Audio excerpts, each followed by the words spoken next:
Who are the pretenders and who are the contenders? We're more than halfway through the NFL season, but DraftKings Sportsbook is still pumping out unbeatable offers every single game. New customers can bet just $5 on anything and get $200 instantly in bonus bets. DraftKings isn't stopping there. All customers can take advantage of a sweetener offer every game day this October.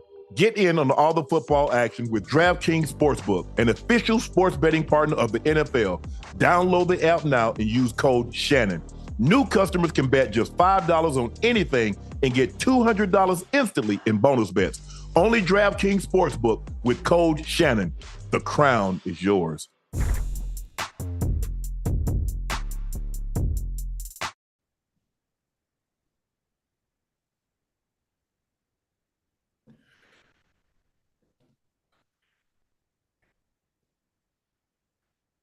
We good? Hello, ladies and gentlemen. Welcome to another episode of Nightcap. I'm your favorite sports uncle, Shannon Sharpe. He's your favorite number 85, Cincinnati Bengal legend, Liberty City's most famous, Chad, Ochocinco Johnson. Please make sure you click that subscribe button. Make sure you give the like button because, guys, in the next, say, 5 minutes, we're going to go over 250,000 subscribers, short 250,000 subs. So please make sure you click that subscribe button. Ocho and myself would greatly appreciate it. We've also pinned Shea by Laportier's link at the top of the chat. So the holiday season is right around the corner, Thanksgiving and Christmas. Make sure you grab your bottle of Shea by Laportier. Get it while the getting's good. Oh, yeah. As we said before, Ocho, thank these ladies and gentlemen for joining us. The Bears defeat the Panthers. Good thing the Bears did that because they possessed the Panthers' #1 pick. So there's a good chance they might get the first and the second or the first and the third picks in this year's draft. Bears defeat the Panthers 16-13. Bagent, Tyler Bagent? Tyler Bagent. 20 of 33, 162. Bryce Young, 21 of 38, 185. Wasn't a whole lot going on in this game, Ocho, but what was one of your takeaways from it? I mean, it really wasn't much to take away. I'm not gonna lie to you. You know, I respect everybody that was on the field tonight, but it was a boring game. It wasn't a good game at all. Both sides of the ball, there was a lot of punting. If anything, it was a kicker's game. That's what I like to call it. It was a kicker's game. Outside of, you had a special teams touchdown by the Panthers. Other than that, it was a slow game on both sides of the ball. Komet had a very, very good game. He's become a security blanket for Tyler Bagent. How do you say his name the right way? I don't want to. Bagent. He becomes Bagent. He become a security blanket for Bagent. He did well. I would like to see DJ Moore get a little bit more involved and make that offense a little bit more prudent, you know, and efficient. But he did what he could to do the catches. I mean, some of the plays that did go to him, he made the most of those. Other than that, this was a bad one, man. This was a bad one. I'm not sure who slates these Thursday night games or what they saw beforehand as opposed to why they did it. No disrespect to the Bears or the Panthers, but this was bad. It was a snooze fest, and that's no disrespect. I mean that in the most respectful way. You know, the problem is, Ocho, is that you got two teams. One playing with a Division II quarterback, and the other is a rookie. And there's not a whole lot of talent on the offensive side of the footballs on either side. And then you get them on a short week. So what did you expect to happen? You're not getting Kansas City and Cincinnati. You're not getting two of the more the high flying offenses. You're getting basically you're getting two rookie quarterbacks. One, although he was the #1 overall draft pick, the other is a Division II quarterback. I don't know if we could have really expect a lot more. I think the Carolina's going to have to get a lot better and real soon, because Bryce Young is only 5'10", 190 pounds. He can't take that kind of pounding. He can't keep picking himself off the ground, Ocho. They've got to get him some talent. They got to get him some playmakers. And Thielen, you know, he's not the same Adam Thielen he was 5 years ago in Minnesota. We understand that. They're gonna and they're gonna probably have to go out into the free agent market because remember they gave up so much in order to draft Bryce Young. Right. So now it's hard for you to develop because you're gonna be picking, third, fourth round. That's not to say you can't go find a wide receiver in the third or fourth round. You can, but it makes it harder. You're probably gonna have to build through free agency. That's probably the way. And Chicago, Chicago's gonna get Caleb Williams. Whoa! You remember what Caleb Williams said now? If he has to go to a team that's really bad, he won't do it. Can I ask you a question? Let me ask you a question, Ocho. Honestly, I'll give you honest opinion. You got a chance. There's a chance you go to a team, and that's not where you want to go. But the moment you sign, you got $40 million fully guaranteed. You go back to college, and what's the potential? ACL, Achilles, blow out your shoulder. What are you doing? That's a good one. I like when you put it like that, when you give me that analogy, that hypothetical analogy, obviously I'm going, but I think Caleb Williams is stuck on that. Remember, was it Eli Manning? Who was drafted? Was it Eli Manning that was drafted to the Chargers? And they said, it ain't happening. Right. It ain't happening. I mean, I'm not sure if Caleb Williams has the same type of pull, being that's NFL. Well, he ain't got a brother named Peyton and a dad named Archie. Right. I'm not sure if he had that type of leverage, but as good as Caleb Williams is, as much as he is sought after as far as being the number one pick, I really think he's going to stand on business about having to go to a team like that is extremely bad. He's going to take the brunt of the issues and the problems with that franchise. I really think he is. I don't believe he stands. I don't believe he does. I'm not running the risk. You'd be foolish. And today, and you just saw Aaron Rodgers take 4 snaps, and his Achilles go. Right. You just saw Kirk Cousins, who really never missed any games, in his Achilles. We've seen guys just non-contact injuries, and I don't want to put that in the air. But you have to weigh all those options. You said Eli said, "Well, I don't want to go play with that team," but Eli said that after they had taken him number 1 overall. So to say you're going to go back and play, remember now, he didn't go back to Ole Miss. He said this, and the Chargers did him a solid, and they got, they got Phillip Rivers. They drafted Sean Merriman. They got some pretty good players out of that.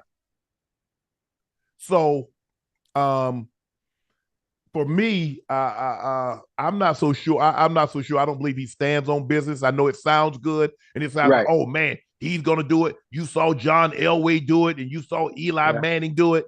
But it's so much money involved now. You're talking about 40. And here's the thing, Ocho. Going back to college puts you another year further away from that $300 million contract. That's how you got to think now. See, you can't think about, well, I'm going where I don't want to go. That's another year you kick the can down the road, because by the time he comes up, the contract is going to be $350 million. Right. So are you willing to put that off for another year? I don't believe so, Ocho. I'll be honest. I don't.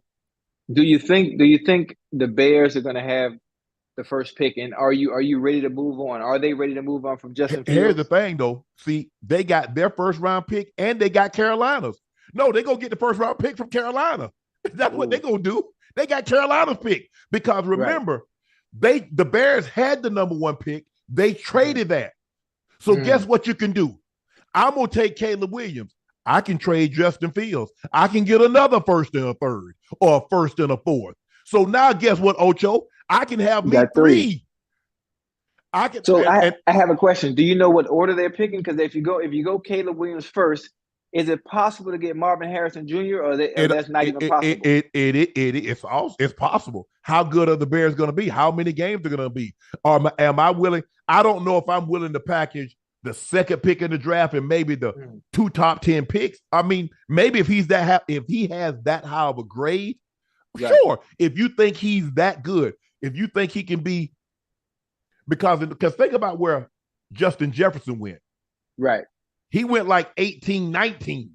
Right. So you look at some of the top receivers, I think, of the guys that are playing off the charts right now, only Jamar Chase went in the top 5. Right. Look where A.J. Brown went. Look where Justin Jefferson went. Look where CeeDee Lamb went. Look where Tyreek went. Look where Stephon Diggs went. Right. Yeah, but Marvin Harrison Jr. is special. He's special. No He's a question. game changer. He's a friend. He's a franchise game changing type player. He's Right. dynamic from anywhere on the field. He can score. He can hit his head off the goalpost from anywhere on the field. Yes. So now that I'm thinking, I know I'm thinking far ahead. But if they're able to, if the Bears are able to get Caleb Williams and also find a way to manage and get Marvin Harrison Jr., man, that'd be beautiful. That'll take some of the weight off. Take some of the weight off the DJ. offensive coordinator. But here's the thing. Plus, you get Marvin Harrison Jr. You pair him with a DJ Moore. You pair him with a Cole Kmet. Now you got something your quarterback and you got young guys that your quarterback can grow with. That's nasty. Yeah. So that's how you got to think. You got to think. Get these guys. See the thing. What people don't realize when Peyton got there, he had Marvin. He had Marshall Faulk. They traded Marshall Faulk, and then guess what? They got Edgerrin James. And then guess what? A couple of years later, they got Reggie Wayne. Yeah, Reggie Wayne. They ain't missed a beat. And guess what? And then they went and got Dallas Clark. Yeah. And then they paired him with a Brandon Stokely, and then they got Anthony Gonzalez. Yeah. So you see how you see what they did. That's what you do. And you get these guys. I mean, Phillip Rivers had Antonio Gates basically from the jump. Ben had Hines for a number of years. He had Plaxico. He had Antoine Randall L. What's the receiver that ended up winning? He would end up winning a Super Bowl MVP. He ended up getting traded. Santonio Holmes. You see what they did? They gave them. Yeah. So that's what. Look. Patrick Mahomes had a Travis Kelce. Yeah. Gave him a Sammy Watkins. He had a Tyreek. Okay. Oh, yeah. I see you going. He got, So give your young guy, I don't care how talented he is, he can't overcome poor wide receiver play or poor skill position play. You got to give him weapons. Right. Hey, if you wanted the guy to cook, give him some great ingredients to make a great dish. It's really that simple, Ocho. But yeah, it wasn't the best game. But Thursday, I mean, what do you expect? Because Ocho, you know how it was, man. I didn't start to feel good till damn Friday. How the hell you expect me to play and they'll get beat all up? They'll play 65, 70 plays on Sunday, and then I got to flip it right around and do it again. You know, today was it's bad. I hate to say that. As much as I love the game of football, it was hard to watch. It was hard to watch. But it's one thing I know. I mean, I hate to skip ahead like this, but next goddamn Thursday, them goddamn Bengals and them Ravens. Yeah. Oh, looky here, boy. Ooh, that's gonna be a good one. Now that's one I can get up for. And you know what? And guess what, Ocho? If you soar, they're gonna knock the soreness out you. That's one thing. You know the Ravens, man. Hey, that's one thing. Having been in that organization for 2 years, they're gonna play defense now. That's more than a slogan. When they say play like a Raven, they absolutely. They meant it. Listen, anytime it was Ravens week, Marvin Lewis always had a motto. It was called "Bring your second chin strap" because you was gonna need it. Because they're gonna knock the first one off. Hey man, what's going on with your mic? You need to change the setting. My mic? Yeah. What's wrong with it?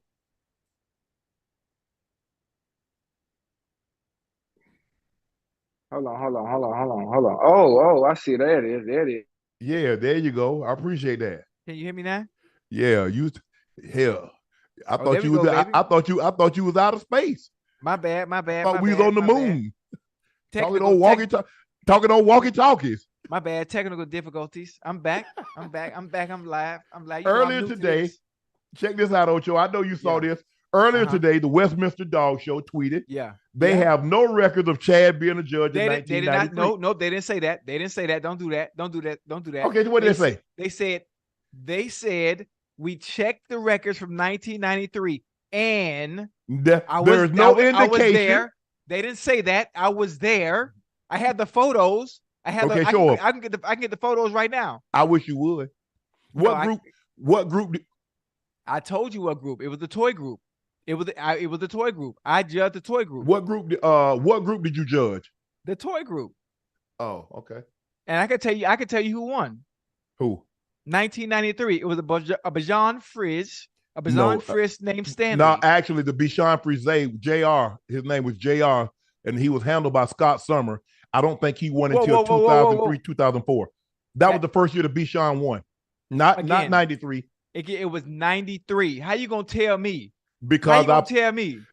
You do realize that. Hello, you do realize like I actually covered the Westminster Dog Show. Hold up. You covered and I judged. You covering and me judging is two totally different things. Okay, since you judge, how many teeth does a dog have? How many what? Teeth does a dog have? It what? 40, 43, right? 42. How many on the top? How many on the bottom? It's more at the top than it is at the bottom. No, it's more. No, it's more less at the top. It's less at the top than it is at the bottom. No, it's more at the top than it's 20 at the top and 22 at the bottom, Ocho.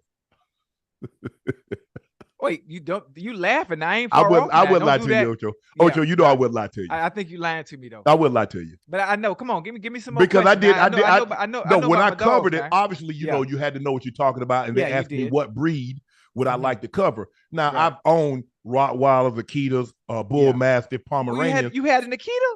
I did. Samson. And they beautiful, man. Beautiful. God, but they stubborn. Damn. You got your work cut out for you with those now. Yeah, absolutely. Okay. Absolutely. Yeah. They're loyal. That's the most loyal dog I ever had. Right. Did you hear the story about the Hachi? They had a guy in Japan. He used to go to work. He had to catch the train to go to work, which was about 35 miles away. He was a professor. Right. And the dog would walk to the train station with him, go back home, and around the time the dog, and he would wait. He would wait for the dog. He would wait for his owner to come back. Mm-hmm. His owner had a heart attack one day and didn't return. He'd go back to the train station every day for 9 years and wait for his owner to come back. And he never came back. Every day. They're loyal like that. We would literally have to give my dog anxiety medicine because when I left to go, I was working at CBS at the time. Right. He would literally throw up. He would just sit in the window. He would just sit in the window and wait for me to come back home. He wouldn't eat. He would just sit there and wait. I have a question. Yeah, you've owned a lot of dogs. I have. There's a pain that I can't deal with, and I'm not sure how you're able to withstand that pain.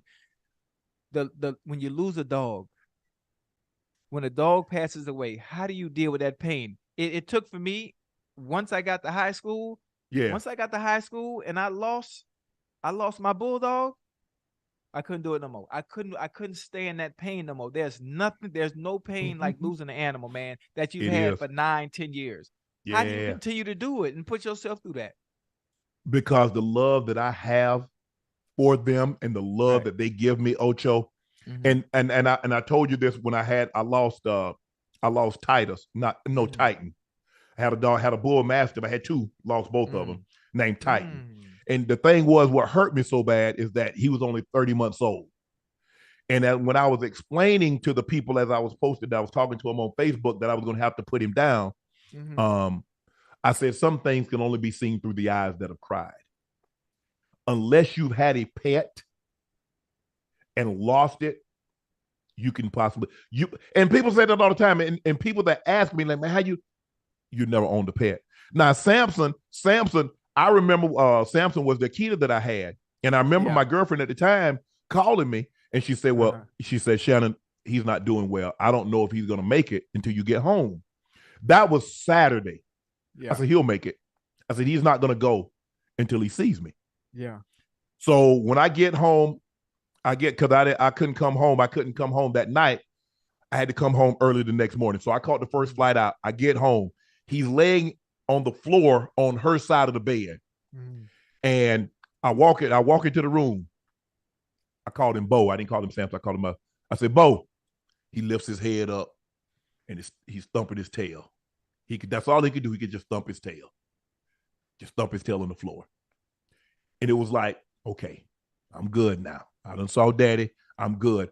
So by that time, we've already made, the nurse was going to come over and they're going to put him down.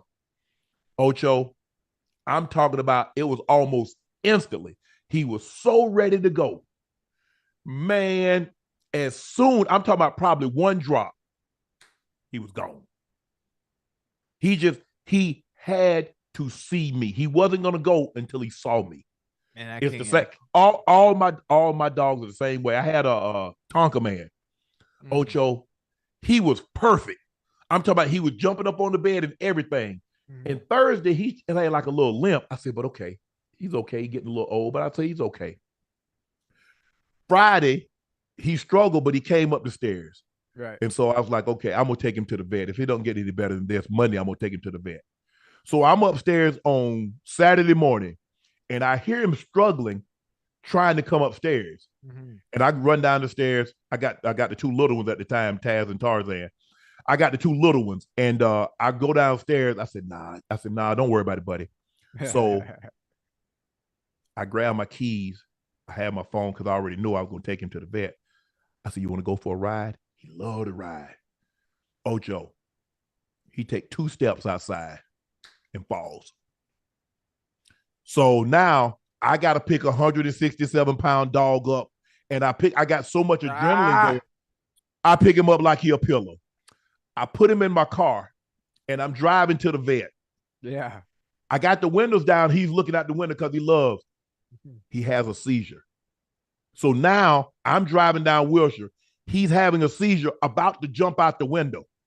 So I've got to hold the steering wheel like this and grab him and pull him back. So I go in, I run into the vet. I said, my dog had a seizure, blah, blah, blah. He can't walk. So they get there and they ask me, so, well, what happened? I said, we came outside. I was going to bring him here, and he just collapsed. He just doesn't have any movement in his hind legs. It says, okay, we'll see what we can do for him. I drove out of there saying he's never going to be the same boy, as he's never going to be the same Tonka man again. So he stayed there. They ran some tests, and they said, well, Mr. Sharpe, they think he had a blood clot, and it paralyzed him from his back down. I went and got him. That Wednesday, me and my girlfriend, we went and got him.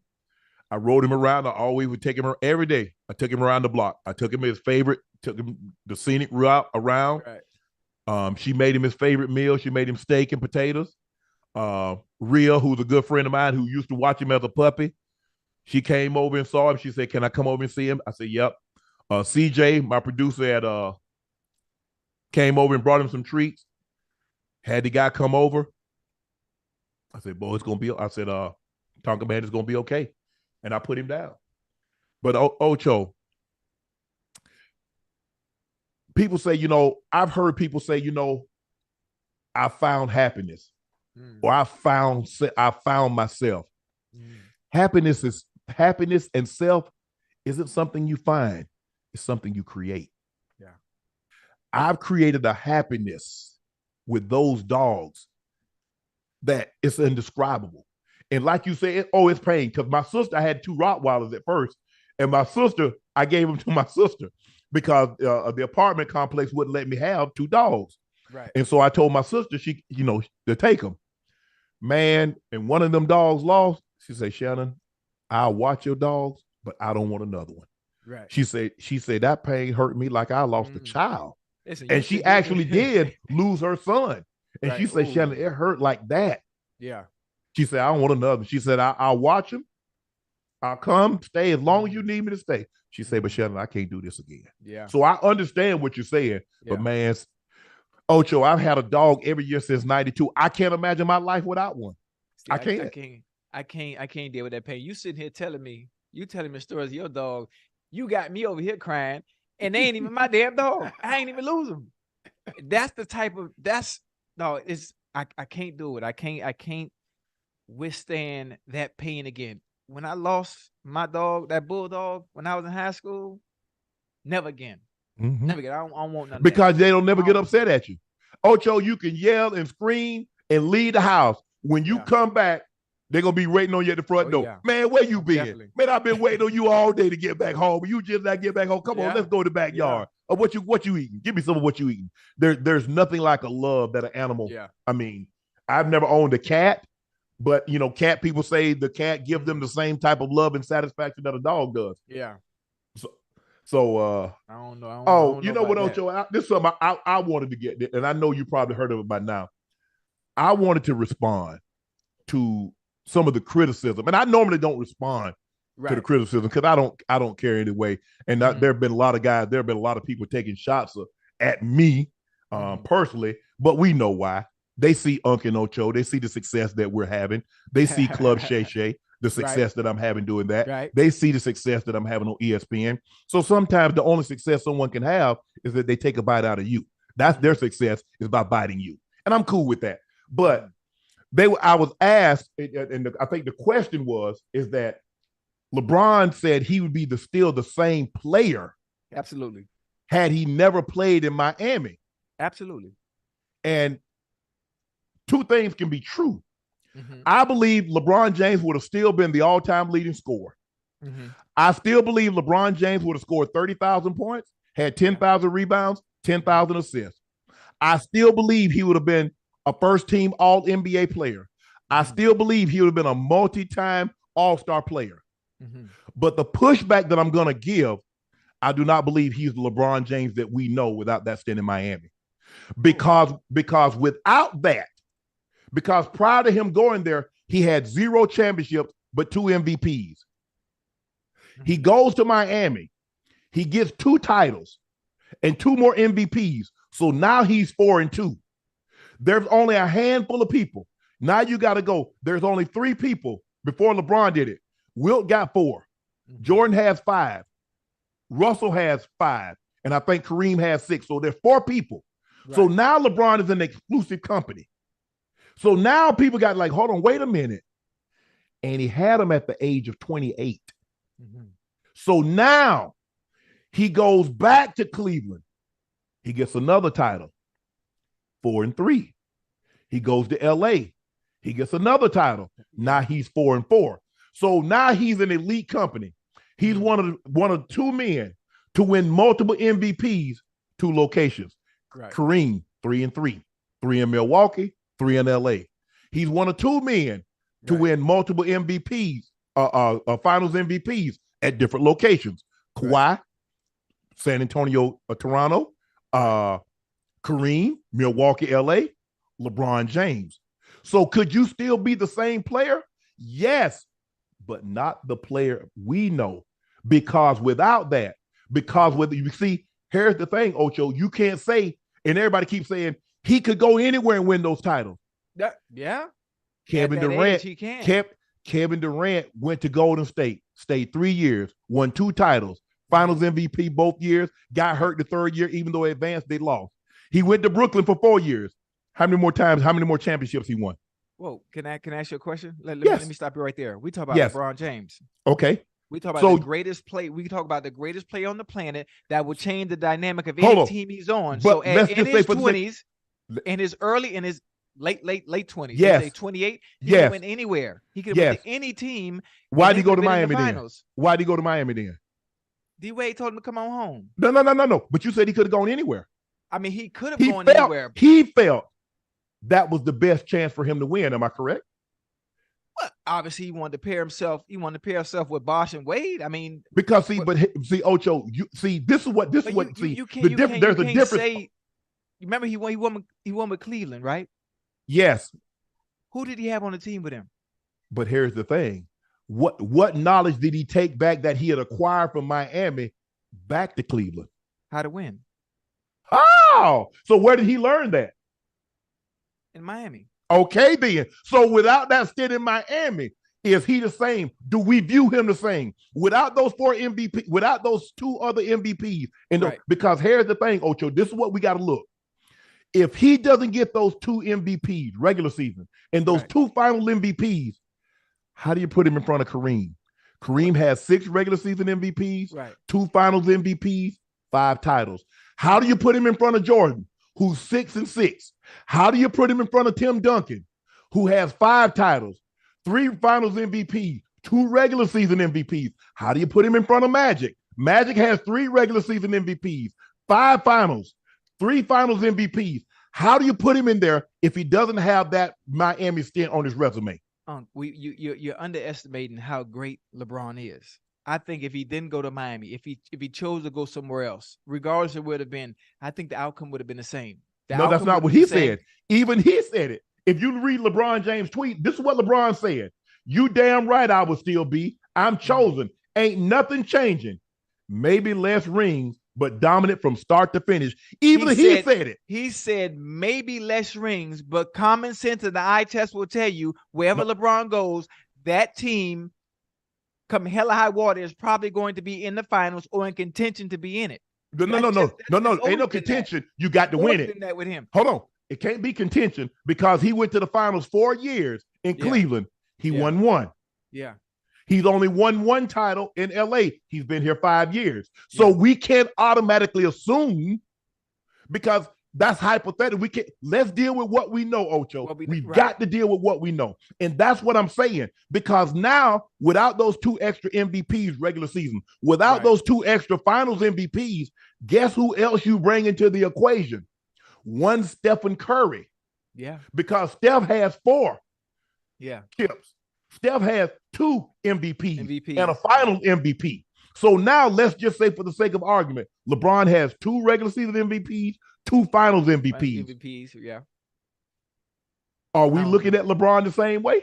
Yeah, we are. No, we're not. He's different. No, he's different. Not with Ocho. He's different. So are you basing his greatness solely on MVPs and titles? No. That's it? But that's how you get into the GOAT debate, is rings. Remember? Rings. No. Okay, you're right. Ocho, what have we said? You and I both said you can be great and not have rings. Charles Barkley was a great player. Karl Malone was a great player. John Stockton was a great player. Okay, we can't put them on the same stratosphere, on the same pedestal as LeBron. But let me ask you a question. If Charles Barkley, he's in a category of his own with Michael Jordan, the Kobe Bryants. But what does he have? Rings, Ocho. Right. I understand what you're saying, but even still, just even without the rings, dude, he's no, Ocho. He would without the rings, he's not in the GOAT conversation. Without the rings, he's not in the GOAT conversation. So he's out of it. He's out of it. It's not even a debate. See, for me, if you look at my top 5, you have to have at least 3 regular season MVPs. That's how I took it. 3. So let me ask you a question. Yes. Let's say he had the scoring title. Yes. But he wasn't able to win any rings or championships. He couldn't be considered. He wasn't even close. He wouldn't even. They would know. Because he don't have any rings. He wouldn't even be in the conversation. How would you put him with no rings? Hold on, Ocho. Think about this here. Is it different for football then? No. So the players that were great that have never won a ring, does that mean they're not great? They're not in the conversation because it's a team game. Here's the thing. When you look at quarterbacks, name a quarterback. It's Brady, Montana. It's Manning. Yeah. Now, when we see, and this is what we talk about the levels. This is what we're talking about GOATs, because you can be great and not have rings. You can. I believe that. I believe you can be great and not have rings. Charles Barkley was a great player. Okay. Look at how we looked at Kevin Durant. I take that back. I'm talking about Kevin. Look at how we looked at Kevin Garnett. Right. Before and then after he got that ring. You see the difference? Look at how we looked at. Look at how we looked at. That's a tall. Look at how we looked at Dirk Nowitzki. Yeah. Before and after he got the ring. So my argument is, how would we be able to say LeBron is a GOAT with just 2 rings when Kobe has 5, when Duncan has 5, when Kareem has 5, when Jordan has 6, when Magic has 5, and all the guys that I mentioned are Jordan. Jordan has 5 regular season MVPs. Magic has 3 regular season MVPs with 3 finals MVPs. So you're right, but I don't believe without Miami, because here's the thing. I believe, and I think everybody out there believe, had Kevin Durant not gotten hurt in 2019, Toronto not beating them. No, absolutely not. But you see what can happen? You see what can happen? One injury changed the landscape. Yeah. You see what happened with Kevin Durant, with LeBron? Kyrie and Kevin Love got hurt. Yeah. Changed the whole complexion of the series, didn't it? Right. You Kevin Durant in Brooklyn. Kyrie gets hurt. James Harden dealing with a hamstring. Mm-hmm. You see how things got to be. Now, this is what we know for LeBron. Mm-hmm. He's averaged 25 points. He's never scored less than 25 points in the season since his rookie year. Right. He averages 27, 7, and 7. I believe he goes anywhere else and still averages 27, 7, and 7. Yeah. But averaging 27, 7, and 7 ain't the same as what he did in Miami. And when he got 2 more MVPs back-to-back, 2 more finals MVPs back-to-back. It changed the way we looked at him. But I'm telling you, I still think your knowledge of the game of basketball is much better than I am. Me, as an outsider watching in, I think, regardless of what LeBron tweeted, minus less rings my ass. I have a feeling that he could have went to any team, any NBA team, obviously with a supporting cast, an efficient supporting cast, and done the exact same thing he did in Miami. I know he could have. I know he could have because he's that special of a player. He's that special. How do we know? Because remember, it takes more than just scoring to win a title.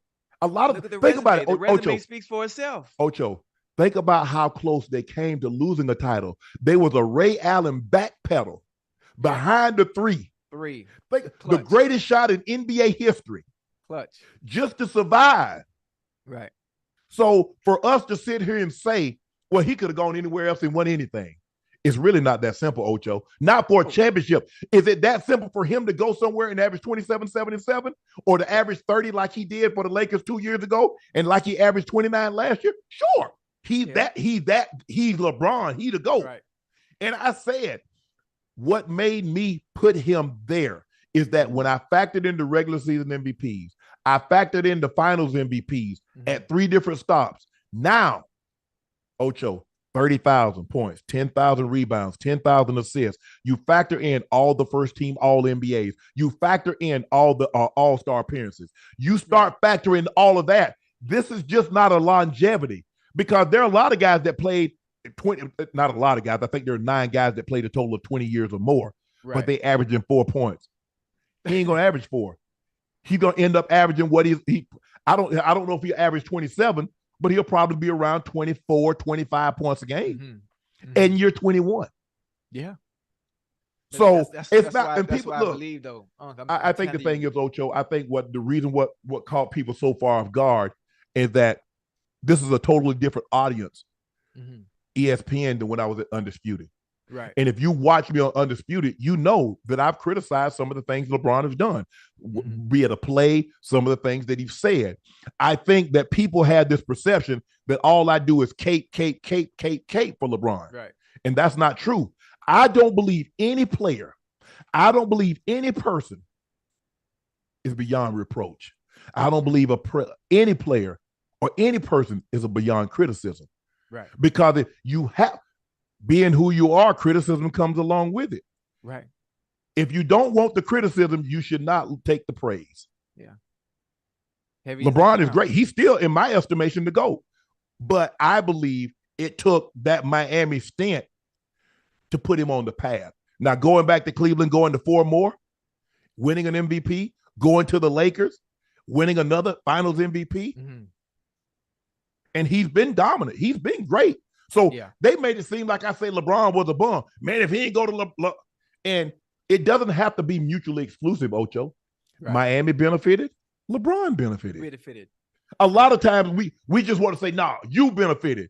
But I like to think in a relationship, no matter if it ended or not, we both got something out of it. Right. I like that. That's just me. Now, sometimes we're like, I ain't getting nothing out of that. I ain't getting nothing. Right. Okay. I took something. Maybe if it wasn't up but a damn good meal, I got something out of it. Right. But that's a good one, man. That's a good one. But I'm telling you, I wholeheartedly believe he could have gone anywhere.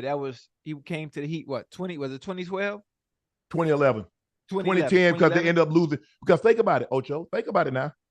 For me, had he won 2011 against the Mavericks, I don't even think it's a debate.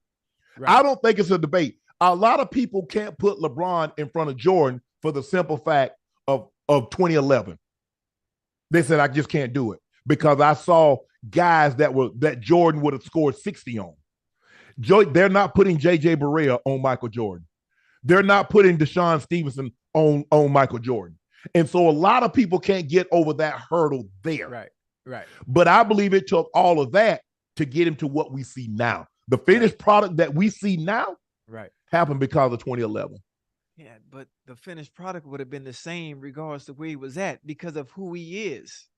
Because of who he is, the finished product. You can't tell me, well, if he didn't come to the Miami Heat, the finished product of what we're witnessing now wouldn't be who he is. It was still but you're saying individually. See, I'm not talking about individually. And I'm yes, I still believe he as well. I'm talking from a team aspect and having MVPs and championships if he went somewhere else. But here's the thing. Done it. But think about it, Ocho.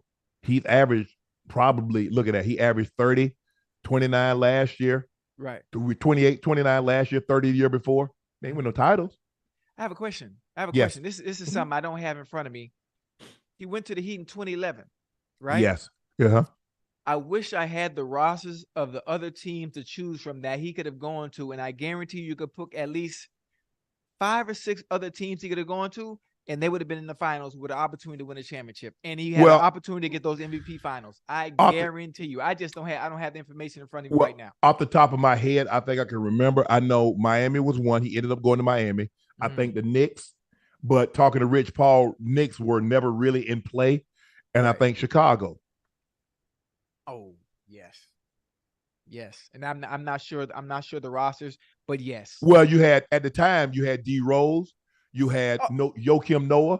You had Taj Gibson. Yeah. Because that year he won the MVP over LeBron. Come on, man. So you mean to tell me Jimmy Butler? Oh, championship,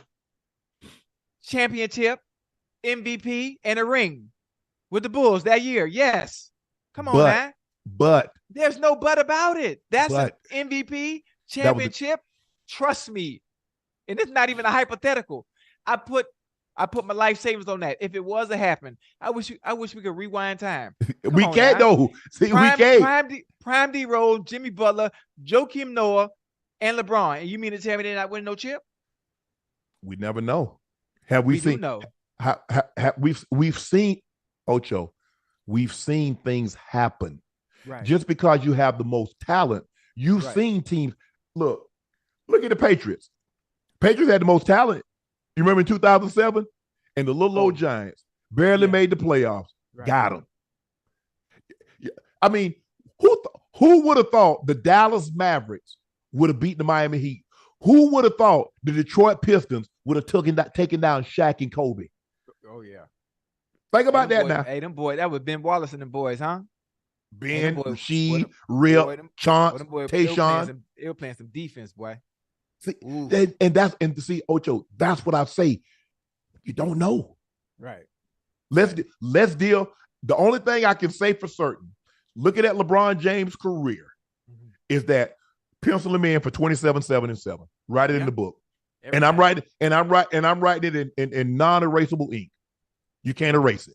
That's what I know. But championships are a lot harder to come by. People keep talking about Jordan was 6 for 6. Jordan played 15 years.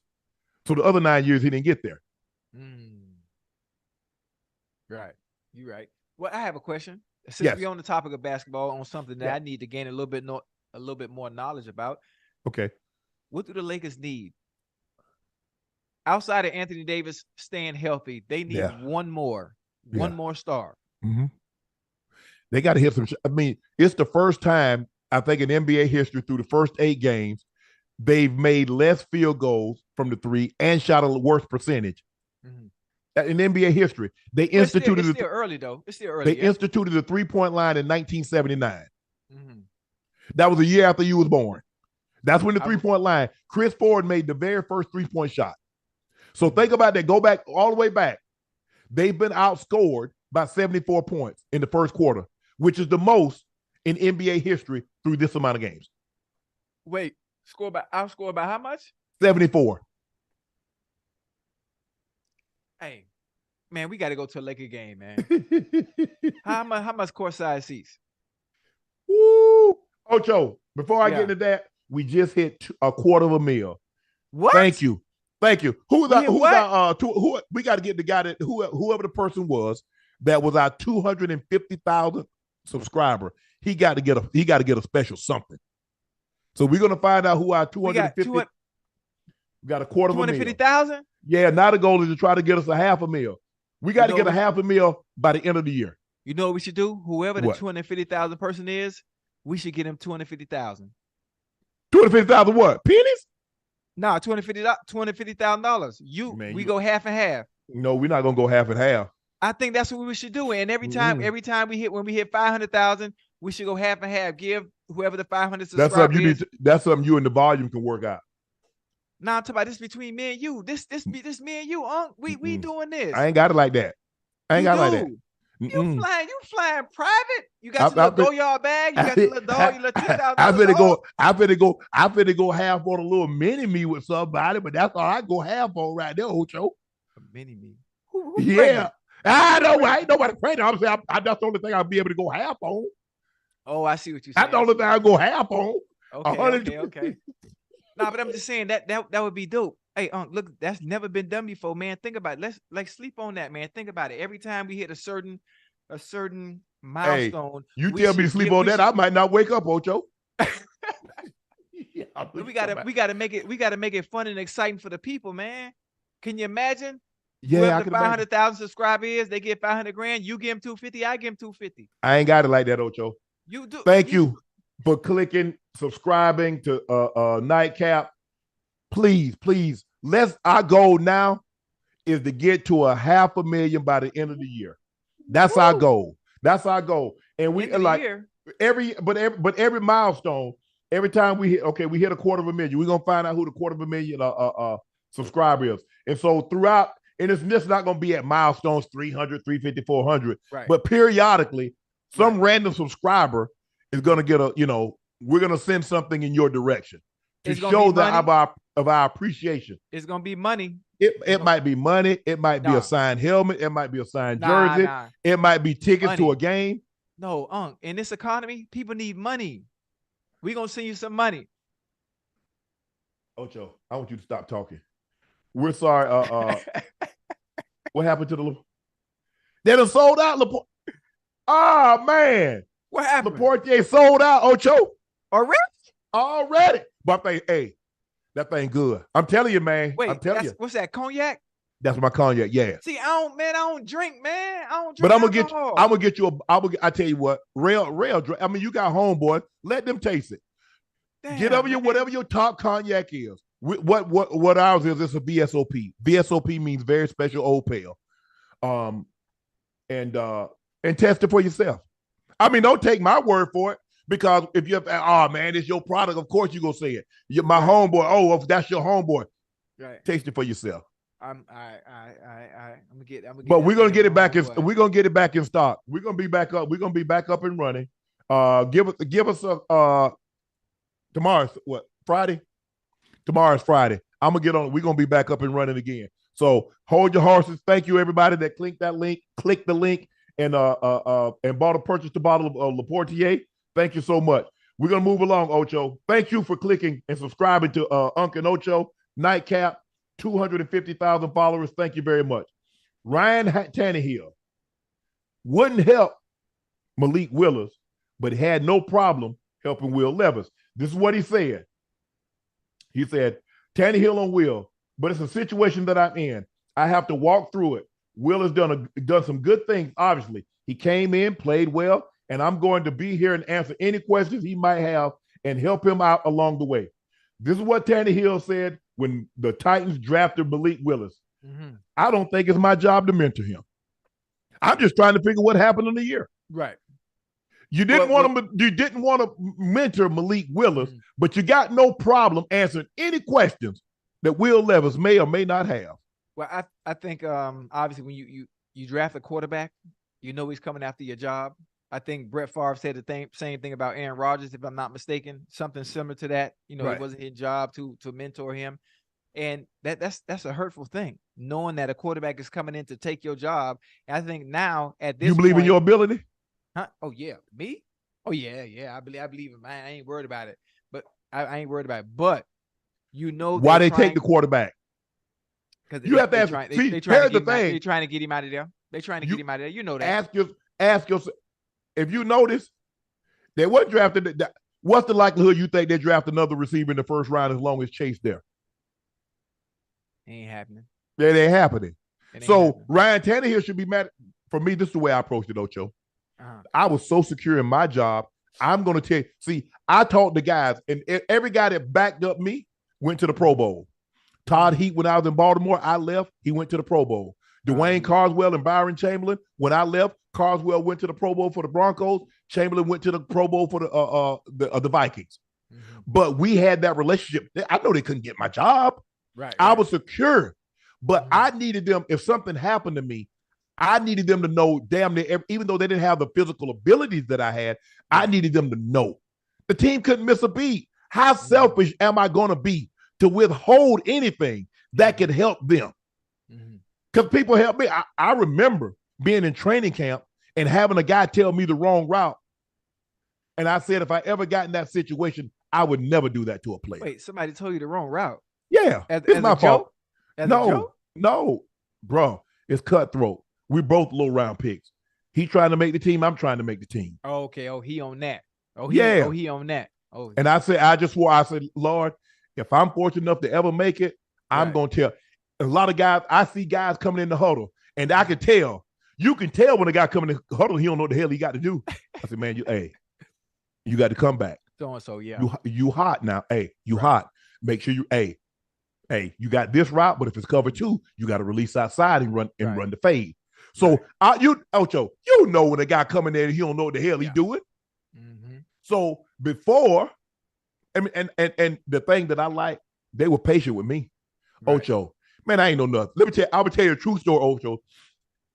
Dan Reeves used to send the plays in. He have a player, I run a play, I'll come back out. Next play, he send me in with the play. So I'm tired now. I don't got tired. When you get tired, Ocho, fatigue will make cowards of us all. So Dan got his hand on my shoulder. He tell me to play. I run in the ball game. I breathe. And John look at me. John said, what's the play? I said, I forgot. Time out.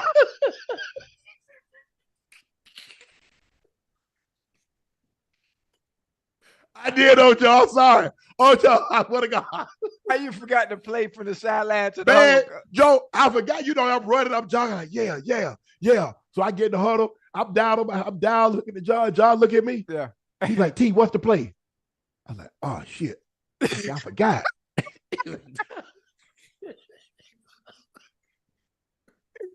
I did, man. I forgot. Man, yeah, no. I didn't want to look over that dad because I already know he was cursing. He was hot. I said, man. Made the man waste the time out, man. He wasted time out. But what do you think happened between last year and says, I don't think it's my job to mentor Malik Willis, and this year where he says, hey, I think I'm here to answer any questions and help him out along the way. I think he was over it. He was over it. Obviously, they drafted Malik Willis. And he's like, okay, I'm going to beat this kid out, and I'm not going to help him. And then they drafted the quarterback the following year again. And probably Tannehill's like, well, God damn, they must not really like me. So I might as well get to helping develop these, the quarterback that they have at the helm now, because they trying to find a way to get me up out of here. I mean, the writing is on the wall. Well, he did that to himself. One year. I mean, I like Tannehill. I don't have a problem with it. He's not in an elite category, but he's an efficient quarterback if you got receivers to throw to him. I mean, he's good. Bruh, think about what you had. You had Derrick Henry at his absolute apex, and Derrick Henry is still running the ball, and that's all the far you can go. So think about what you throwing again. Think about you had A.J. Brown. Think about you had A.J. Brown. Hey, he was balling that. He was balling. Look at A.J. with Jalen Hurts, and look at A.J. with Tannehill. And when you got Derrick Henry, what coverage you think you throwing against if you got Derrick Henry in your backfield? Single high. 9 in the box. Exactly. 9 in the box. You got single high. Ain't no disguise. Ain't no nothing. Right. You got single high. They better drop that safety down in the box. Yeah, the makeup, you can't really compare. The makeup of the Titans offense and the makeup of the Eagles offense is completely different. Completely different. And I think, and what's it, over there in Tennessee, it was run first. But the Eagles, nigga, they throwing that bit 2 million times a game. But that wasn't how it was until they got who? They got AJ. Yeah.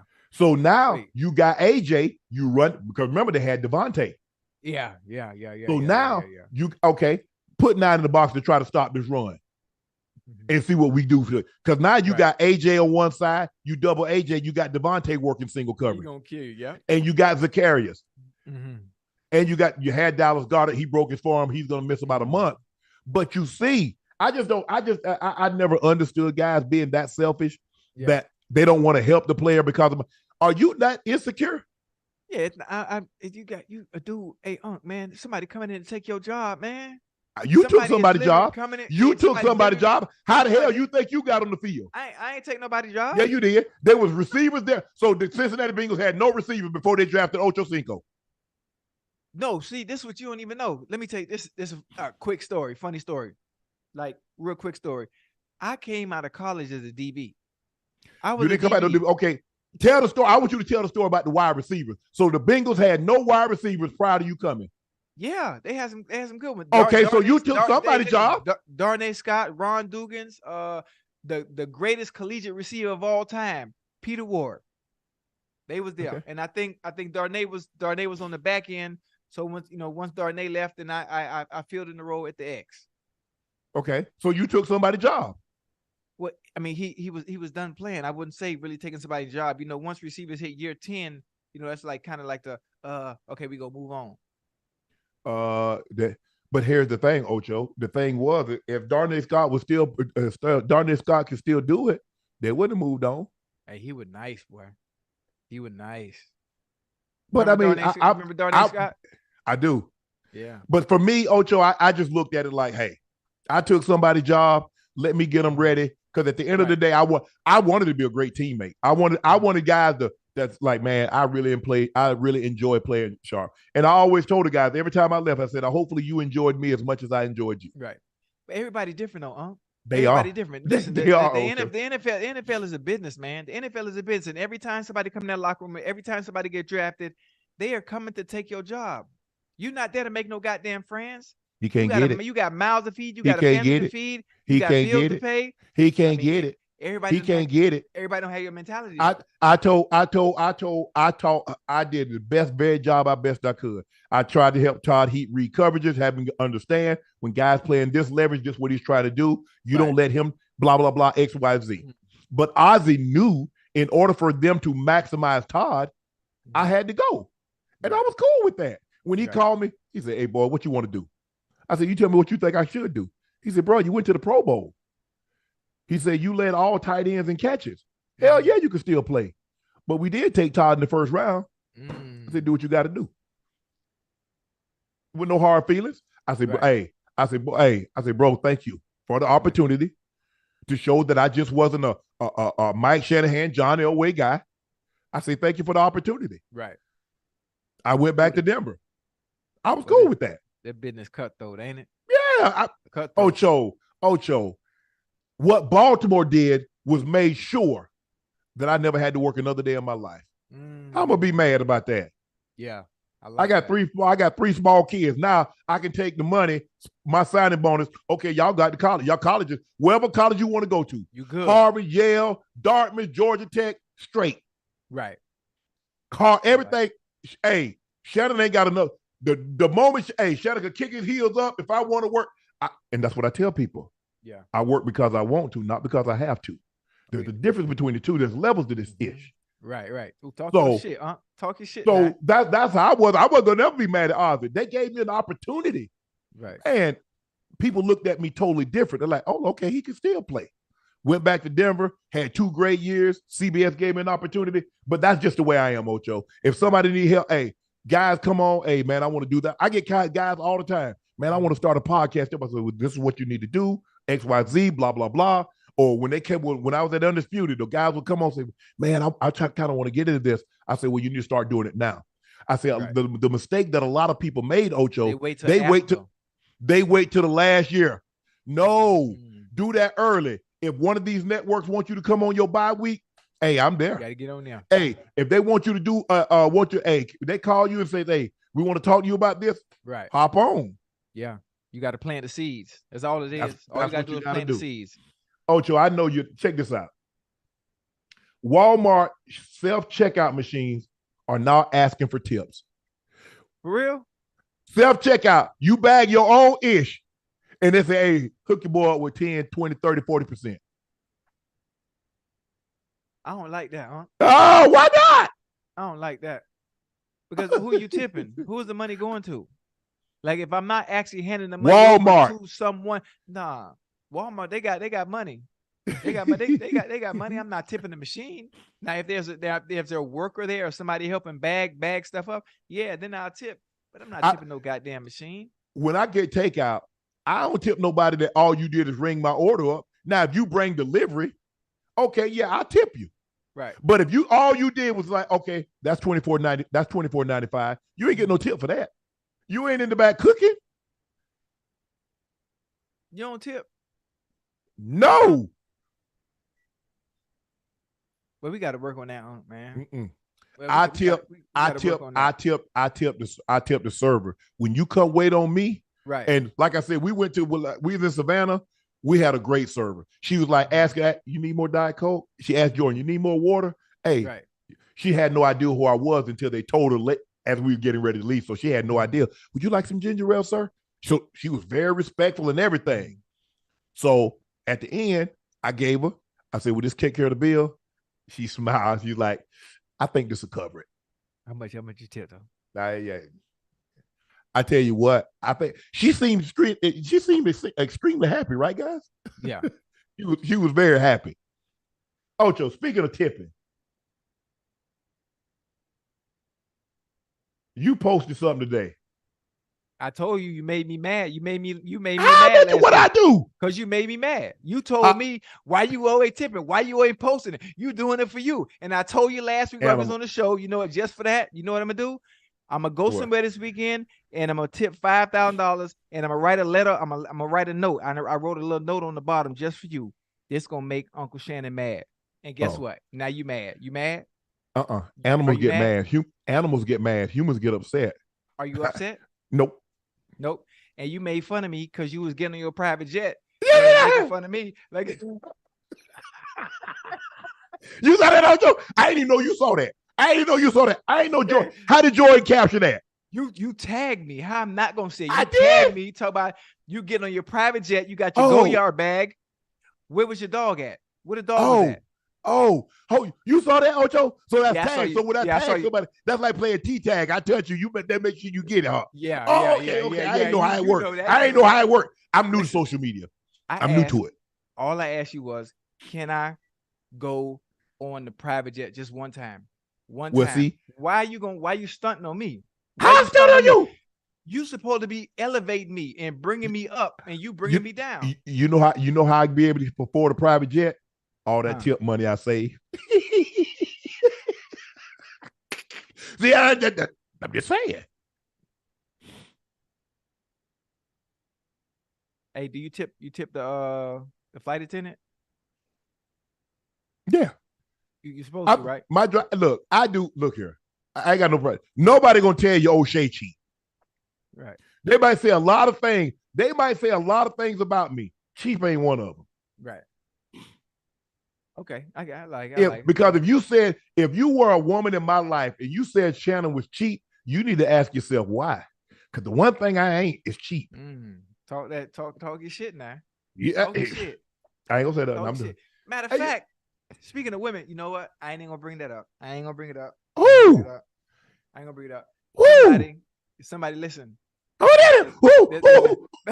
Who tried to go 12 rounds with the champ? Who wants that? I got the heavyweight belt. I'm gonna tell you right now. I got the message right here. This was I'm gonna tell you right now. She sent a whole little information about you, and hold on, where we at?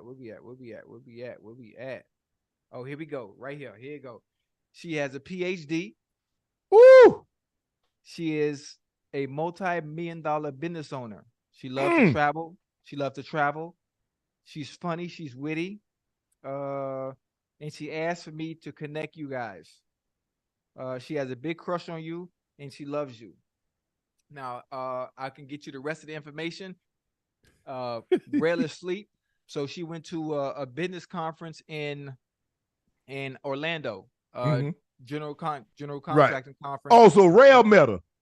Yeah, and she's this young lady she's the boss. Why she bossing?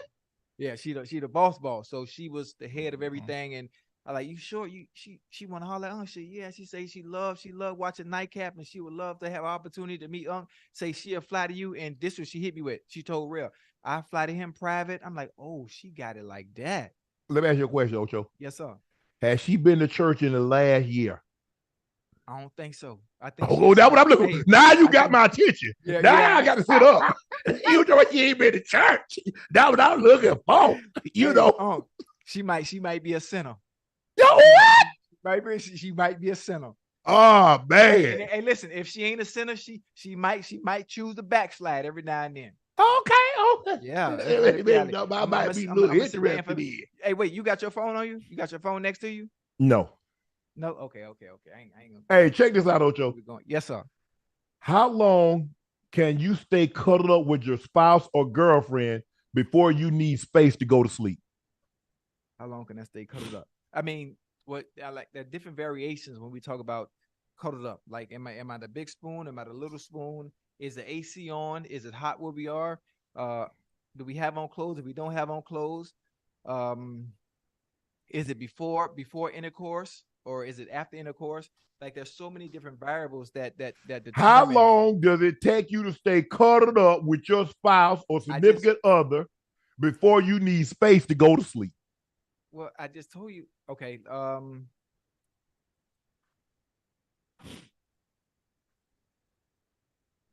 Maybe about 20 minutes. I got 2 to 3. I got 2 to 3 minutes before we got to go to our respective corners. 2 to 3 minutes. Yeah, that's it. I'm gonna start to sweat.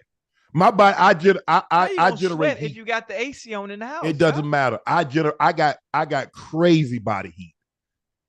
Crazy. Yeah, I'm different.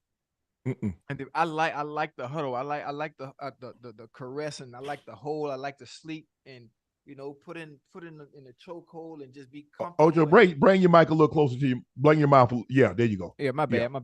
There you go. Now we got you. Yeah, my bad. I like the hold and caressing and 2 to 3 minutes. I got the feel. I got the feel friction. I need you up on me. 2 to 3 minutes. Nah. Now 2 to 3 minutes. Now she can get 2 to 3 minutes. That's all she gonna get. I'm gonna give them now. I ain't talking about no cuddling. Stay with me now. I'm gonna give her 2 to 3 minutes, and I ain't giving you no more than that because I ain't got nothing to motherfucking prove. And if you think 2 to 3 minutes is too short, I want you to get in the boxing ring and see how long 3 minutes is when somebody trying to beat your ass. That's a long time. That's all you're gonna get. Yeah, I'm 2 to 3 minutes, Ocho, because I'm gonna generate so much body heat and everybody, you know what? And ooh, I'm gonna hold you all night. Ooh, girl, I'm gonna spoon you. I ain't telling nobody that lie. I got 2 to 3 minutes. What about when you first meet somebody? I got 2 to 3 minutes. That's all I got for you. Because first of all, when the first 35 seconds, my arm gonna be asleep if you're laying in my arm. Now my arm sleep. Oh, so you got you a big girl. No, it don't matter the girl. It don't matter the girl's size. No. Well, how your arm gonna be asleep, man? You been in the gym? Because she laying on it. What you in the gym for? Oh my goodness. What you mean? What I'm in the gym for? I mean, you got all the muscles, and she laying your arm, and it gonna go to sleep? Yes. Shoot. So let me ask you a question. Real lay on my arm all night. Like 7 hours, and I'm good. I mean, she laying on bone. I know her head hurting. Real. I mean, real jaw so like, daddy. Talk about, baby, you punched me last night. You had your head on my shoulder. You see this? You see this framework? You see the framework, right? I do. Yeah. We're gonna run a poll to see what the chat says. Because ain't nobody cuddling for no 20 minutes. Ask them. I guarantee you. Women like men that like to cuddle. That's a fact. Man, women say that, and then they're like, "Oh, you hot? Get on your side." Nah, what kind of AC unit that you got? I got AC. My house stays 68 degrees year round. That's 68. That's the problem right there. You got to put it on 64. Get your Whirlpool. Man, nobody put it on Whirlpool. Whirlpool 3000. That's what I got. Look, over 1,000 votes. 2 to 3 minutes. 2 to 3 minutes is 51%. 2 to 3 minutes. They lying. 2 to 3. Lying. No, see, a lot of people, Ocho, it's like, oh, girl, girl, if you how fast 3 minutes is just cuddling. 20 minutes at 49%. Ain't nobody cuddling no 49%. Ain't nobody cuddling no 20 minutes. Told you. See, that's what y'all see. People be like, see, people say a lot of stuff. You put on Netflix, you put on a good movie, get some food, some pop, man. You put Hold on, Ocho, look about this. I want you to see. I need you to stay with me. You gonna stay with me? I'm with you, baby. How long can you stay cuddled up with your spouse or significant other before you need space to go to sleep? You're not watching Netflix. You're going to sleep. I'm still saying 20 minutes. Because listen, that heat it relaxes you, and if it's the right woman, if it's your woman, her being in your arms is hell, if she in my arms, she my woman. She might have belonged to somebody else when she leave my house, but she my woman when she here. They ain't got shit to do. Oh, excuse me. They ain't got nothing to do with me. Where she's supposed to be, I'm saying where she actually is. Right. I'm just saying something about a woman's touch or a man's touch with a woman, it allows you to be at ease and sleep much better, which is why I'm saying 20 minutes is not far-fetched for cuddling. I sleep better when a 6-pound head ain't in my arms. I don't know about you, but a 6-pound a 6-pound head tends to keep me awake at night. Unc, you gotta get comfortable, man. You gotta get comfortable. There are many positions. I do this. Wait, hold on. I got a What a dog be at? The dog be in the bed too? Yeah, little one. But here's the thing, though, Ocho. You know how somebody's head get, and you got to try to move your arm up out the way so you don't want to wake and see. You feel wake him up? Yeah. I know you talk about. So before we get to that point, hey, babe, I'm finna move on over here. I'm finna move on over here. But I need space, and like I said, Ocho, I generate a crazy amount. I'm talking about I'll be sweating, and if I'm not careful, I mean I have to like change my sheets in the middle of the night because I sweat so much. God, I'm a sweater, damn. yeah. Little Mr. B Nasty.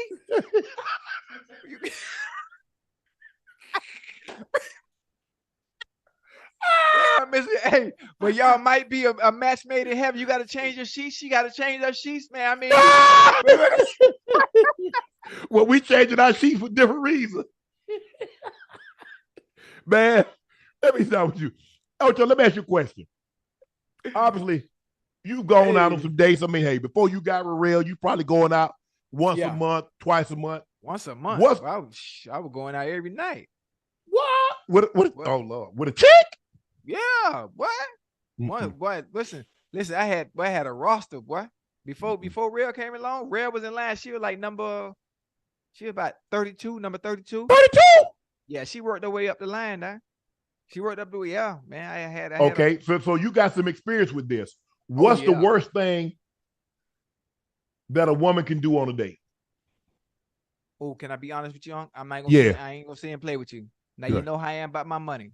Yeah. You know how I am about my money. And when it comes to dealing with women that want to take advantage of you, listen, I'm looking for an asset. I'm not looking for a liability. So what I do on the first date, one of the worst things a woman could do is when the bill comes, I have a problem. I always pull out a deck of Uno cards.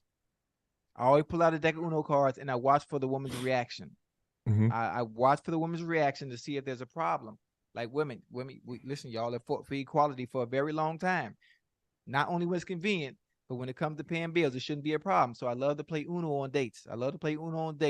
And bet game, best 2 out of 3. Yeah, 2 out of 3. Did I say that right? Mm-hmm. 2 out of 3. Yeah, 2 out of 3. And, whoever loses pays for dinner. And that's something that I always do on my first dates.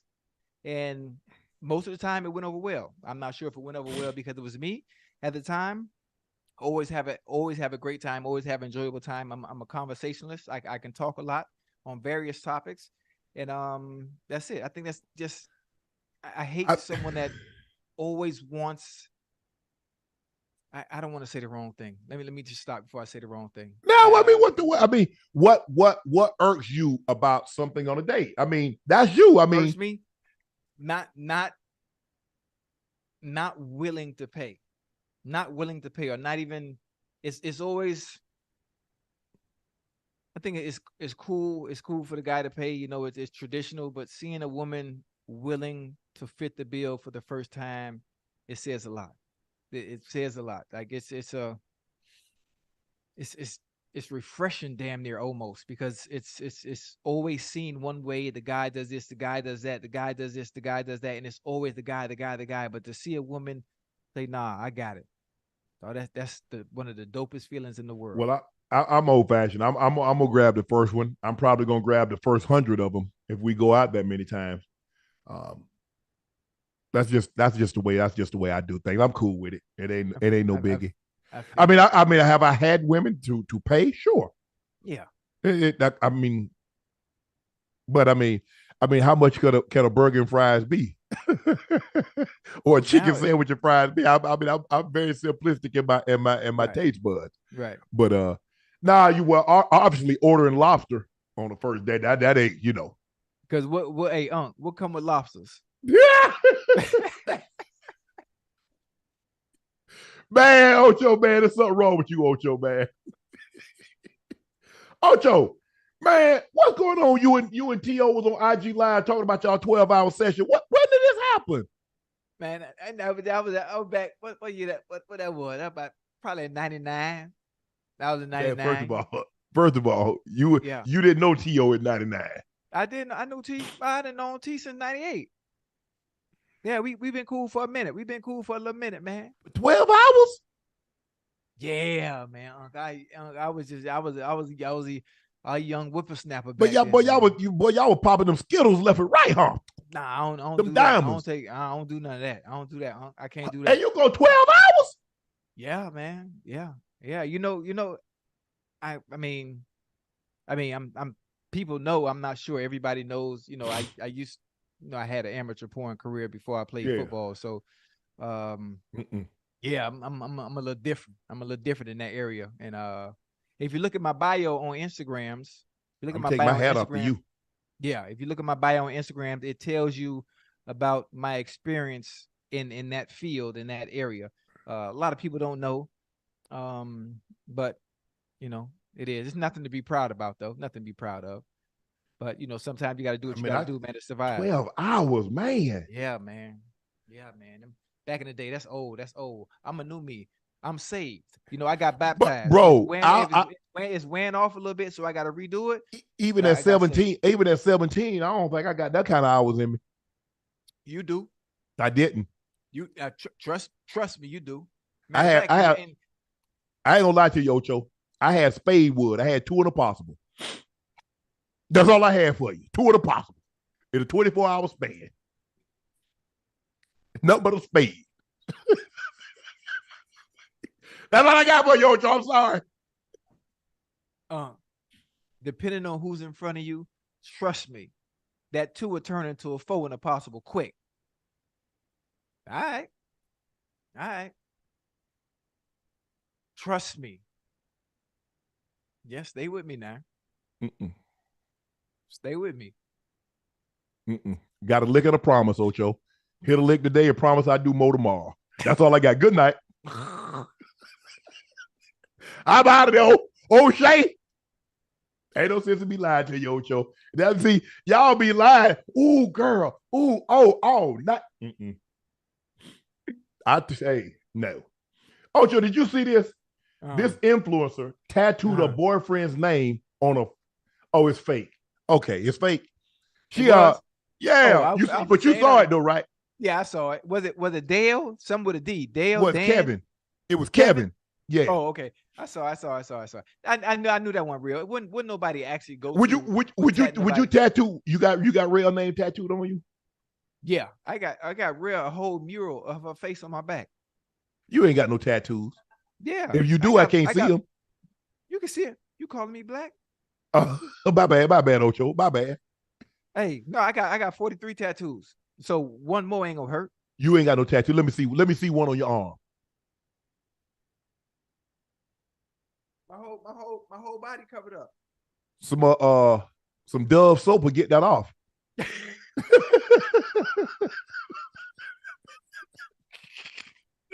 Matter of fact, You know what I'm gonna get right here? What? I'm gonna get like an Unc and Ocho tattoo. I'm gonna get an Unc and Ocho teardrop. I can't. Yeah. You know what, Ocho? I'm the last of a dying breed. You ain't got no tattoos? I got no tattoos, no earrings, no facial hair. And I wanted to get a tattoo. Go get one. My sister found a notebook. Everybody knows how I feel about my grandmother. Mm-hmm. And she had wrote her name in the book. Mm-hmm. And I was like, Libby, what you think? She said, Shannon, that'll be great. And then I called her back. I said, Libby, you know, Granny would be so upset. Mm-hmm. She said, Shannon, when you left, I thought about it. She would be so upset. Right. I didn't do it. Damn. Because I know I know her. If I don't know anything, she hated tattoos. She said, boy, don't mark you. She used to always say, boy, don't mark your body up. Right. And I was like, you know what? I understand. That's the only reason. I wanted an earring. I remember all my friends in high school started getting, like middle school and like freshmen in high school started getting earrings. And I was like, I asked my mom, I said, Mom, I want an earring. She said, when you get 18, you can get whatever. You can go get 10 of them. Hell, I turned 18. I ain't want it no more. I wanted it then. I ain't want it when I was 18. I wanted it when I was 14. But I'm glad I didn't. Me know my brother. My brother don't have any tattoos, don't have any earrings. Well, he can't even grow no hair on his head, so I know he ain't got no facial hair. But I got my ears pierced, but I ain't got no earrings. I mean, obviously I got 40, 44, 45 tattoos now. You know what I did? I thought about like getting me one of them old Suge Knights. You remember old Suge Knight? One of them old Kevin Garnett. Yeah. The thing you have to have old welder's mask to look at it. That ain't your style though. That ain't my style. I wouldn't look good with that, Ocho. It wouldn't look right. I mean, it might look good to you, but I'm just telling you, for you and the way you carry yourself, that ain't you. That ain't you. What about I get? I'm gonna get me a tattoo. I'm gonna get me a tattoo. There you go. Get grandma name. Now you should do that. You should treat it. Matter of fact, Christmas, you should do that. Man, my granddad come up out that grave. Tell my boy, because you know the old people really never called you by your name. Mm-hmm. They call you boy. They call you son. Yeah. It wasn't a certain disrespect. That's just what they call you. Mm-hmm. Olivia, where them boys? Hey, that boy called. You know, that's my grandfather. He's always referred to us as boy. So, Chad said, well, I guess they say this. It's facial hair. Yeah. That's all I got. Yeah, y'all want me to shave it off? I've had it so long, it's like it's a part of you. It is. Hey, you know what I just thought about? We talk about grandmas. Hey, Ocho, they say tattoo for 1 million subs. There we go. There you go. That's a good one. Man, I done gone 55 years. Ain't got one tattoo. You can get one. You can get one. What? Put it on your ankle. Ain't nobody gonna see that. Put it on your ankle. What dude you know got an ankle tattoo? You don't want nobody to see it. I'm just saying, put it on your ankle. Just the fact that you get it. If they get us to 1 million subs, you got to get a tattoo. If we get to 1 million subs before January, you got to get one. I can't do that. You too. You can. I can't. You can. Okay. Hey, you know what I wanted to ask you? I just thought about. You was talking about your grandma, and I just thought about my grandma and my mama, right? Yeah. And I go visit them sometime. Mm-hmm. Do you ever? I always think about how much all the times they said, I love you, I love you, I love you, I love you, and how they felt about me when they were here. And like, I'm like, damn, everybody passed away. Grandma passed away in 2018. My mama passed away in 2021. We in 2023, and I'm still waiting on the sign, like some kind of sign, like talk to me. I go to the graveyard, I go to the gravesite, and I show up, playing my little gospel. All right, ladies, now I'm here now. Now you can talk to me. Give me something. I ain't even gonna tell nobody. I'm all right, I'm listening. You know, just nothing. And I still haven't gotten a sign. Do you think, I hate to bring this up, do you think there's life after death?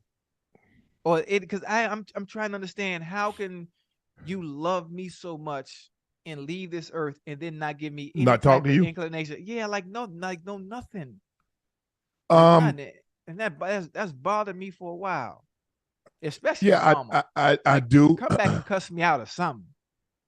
I mean, my sister is probably more spiritual than I am, and she said that Granny has come to her. She hasn't. I mean, I think about her all the time.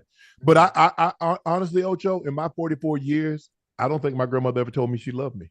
She showed me she loved me. Okay. And I remember the real last conversation I had with my grandmother. And it was, they was doing this special. It was 2011. Mike Kliss, right, for the local Denver paper. And he was coming down because I was going into the Hall of Fame. And they was going to do a story. And so I was showing him all around and took him to the old house. I took him where, the old schools were. He met my coach, my high school coach, Coach Hall, the one that was on First Take, And so my grandmother was in a nursing home at that time. And after we had been gone for like 2 hours, I come back and she's crying. So I'm going to the room and he coming out. I stop him. I do it like this. So I go sit on the bed and she's crying uncontrollably. I remember like yesterday, Ocho. And I said, Granny, what's wrong? And I knew something was wrong. She just crying. I said, Granny, I got it. I said, Libby, Spanky, Mama, I got them. You can go. Let go, Granny. I got them. Your baby gonna hold it down. So you don't have to worry no more. You and Papa did your job. Now go rest. Man, Ocho, this like on my birthday. Like 6 days later. She tell Libby and Mama, y'all going home. I don't know where y'all staying. I want to go to sleep. This was like, because Libby normally stays till about 5:30, 6 o'clock, eat, get a change, get everything, get her situated. Then she would leave. My sister went up there every day to the nursing home, every day for 2 years, every day. She said, why don't y'all go? My mom was up there at the time. She said, why don't y'all going home? I mean, I can't get no rest with y'all in here. They leave probably about 4:30. People call it 4:45. Miss Mary gone. She didn't want them to see her. But she couldn't go until her baby told him, I got it, Granny. Once I told my granny that I had it, that I got my brother, I got my sister, I got my mom, because that's all she was worried about. Right. She knew I'm a baby. I was built. She raised 3 the hard way. She raised her 9 and gave my mom 3 everything but life. She needed to hear me say it. Granny, I got it. So now I handle everything. My mom, I got it. My brother, whatever you want to do, you ain't got to do nothing. Right. And you don't have to do. And people are like, well, what your brother do? I say, he don't do nothing. But he don't do that before 12 o'clock because I got it. My sister, I got him. That's so, yeah, Ocho, but see, people like you have to understand, like the relationship, because I slept in the bed with my grandmother till I was 15. Even when my grandfather died, I didn't sleep in the bed with my brother. I slept with my granny. Right. And I told her, I said, I'm gonna sleep with you. And had my brother not, I said, I'm gonna sleep with you. I'm gonna sleep in the bed with you, granny, till I get grown. I said, I might get me a wife and we sleep in the bed with you together. To my So you go get your rusty tail out of this bed. Right. But the relationship and what she instilled in me, the values. That's why I think the way I think. Right. Like my sister, my brother, my mom, I got everything. My kids, I heard some, I said, I was talking to somebody, I think you the other night. And like my kid, like my daughter's gonna get married. And I said, my daughter's gonna get married. She's probably want a head start on the house. My youngest daughter, she gonna probably want money to pay off those student loans. And they said, well, why she got student loans? Because she's not gonna drag her feet on my dime. Make her think she got to pay for them, and she'll get her ass up out of school. I like that. Ain't no free ride now. Hey, I'm gonna give you every opportunity. I'm gonna give you every tool that you need to succeed. Right. But I need to see you trying to get it, because I'm not gonna hand it to you. Oh, the handouts start when you're 18. That's when the handouts stop. Oh, I want to see you. I want to see you work. I tell you, right. If they need something, okay, what happened? Why? Right. Why you need this money? I like it. Okay, but they know we got responsibilities over here. Mm-hmm. Ain't no handout. Show me what you're doing. Hey, you go to school, you stay out of trouble. Daddy got you. But I need to see you working towards something. Because I'm gonna give my kids just enough so they can't do nothing. I like that. I mean, well, obviously, I would say I'm exactly the same with mine. Mine don't really ask for much. They don't. Man, I saw that Christmas list they asked for. Oh, that's Christmas. With that one child, that was all your kids wanted that. That was just one. Oh, hell no, Ocho. Man, she gonna bankrupt Santa Claus. No, she ain't. But they don't ask for nothing throughout the year, huh? It just be throughout the year. It just be small stuff, here and there. They be on their own little program. But come Christmas time, I'm going all out. Which is why I don't when I get a list like that, I don't even know what half the shit on there is. I got some of that cologne. That first one. I'll let you have it. It's about 500, 600 in store. I'll let you have for $250, $275. What costs $500? That perfume that she got at the top of that list. Wait, how you know about the perfume? Don't worry about all that. See, there you go. See how you worried about stuff? You see? Who you bought it for? Oh, shit. You think who you bought it? Who you bought it for?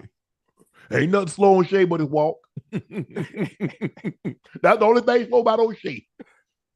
Hey. Oh, man. Golly. That's a big old list, though, Ocho. Hey, that 15, man. That 15 glitching, bro. So she might want to drop down to the 14. No, real talk. Tell her to read up on that 15. It's glitching. It's bad? Yeah, bad. All of them was just one. Maybe it's one batch. One batch you read up on. Go in the chat and read up on the 15. Okay. I still got my iPhone. What's this? I still got the iPhone. Man, 10, the iPhone you got one eye. So that might be the iPhone 1. Nah, it's the 10. I got the iPhone 10. Man, them shit's expensive, man. TIN or TEN? No, TEN. Man, that's a big old Ocho. When I saw that list, I said, well, damn, all these kids. And I was like, no, one daughter won't know. I said, oh my gosh. Yeah. That's my diva. That's my diva. And that's the oldest one? Nah. She's in college. She gonna get every bit of it. You gonna get all that? Oh yeah. You gotta wait till you see the rest of their list. I'm paying you too much. I gotta cut your salary. Nah, don't do that. don't do that. Because if you do that, I got the. You gonna hit Rail up? What you gonna get? What you gonna get? What you gonna get, Rail? Hey, she sleep too. Matter of fact, I'm glad you just asked that. You gotta help me. I don't know what. You say she got a Birkin though, right? Yeah. She got that crop one. Yeah. I mean, what she like? She like jewelry. And she got it. She don't wear jewelry. She don't wear no. She don't got no neck. She don't want no necklace. I done bought her jewelry the last 3 Christmases. She ain't wear shit yet. I mean, she wear it like here and there, but she ain't. She in the purses, isn't she? She like the purses. Every blue moon, like if it's time to go somewhere. What does she like? Hey, she posted a picture of or sent me a picture of oh man, what's a car? Call it? Yeah. But she's like, when I hit she set a goal. She has goals. When I hit this goal, I'm going to get this. And so I'm like, but that'd be pointless. I just got your Maybach. I can't go get another car. So I don't even know what to do for Christmas. I'm dead. I'm dead. Hold on. You got Rail a Maybach? It's pronounced Maybach, but okay. You got Rail a Maybach? Come on, Unc. Why are you so loud? Man, I see what. What happened? Man, people see. That's why people think I be cheap. Why? But you're not. You buy a real Maybach. Man, She is the breadwinner, so it's okay. Birkin bag. Oh, you buying it with her money?